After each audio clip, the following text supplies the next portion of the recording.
बरसों बरसों खाली नैना।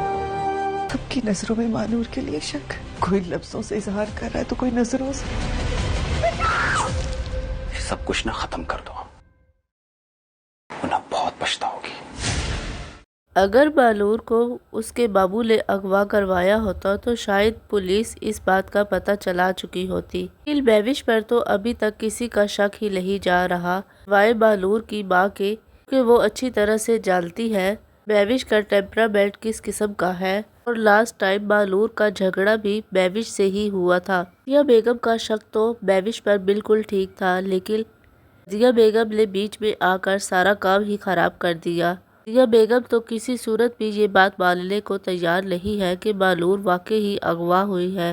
अभी भी यही बात लगती है कि बालूर खुद अपनी मर्जी से कहीं गई है। यहाँ पर जैल भी बालूर को ढूंढने में पूरी तरह नाकाम हो चुका है और अपनी कोशिशों के बावजूद भी वो उस तक नहीं पहुँच पा रहा। दूसरी तरफ दिलावर भी अपने तमाम तर रिसोर्सेज इस्तेमाल कर रहा है कि किसी तरह से बालूर का पता चलाया जा सके, लेकिन मुजरिम तो उनके अपने घर में ही मौजूद है। इसी वजह से वो लोग अभी तक उस तक नहीं पहुंच पा रहे। पुलिस की नज़रों में भी अब दानिश का नाम तो आ ही चुका है, इसलिए दानिश को अब ये डर है कि कहीं वाकई ही बेविश के बदले की आग में कहीं पुलिस उसे ही न पकड़ ले।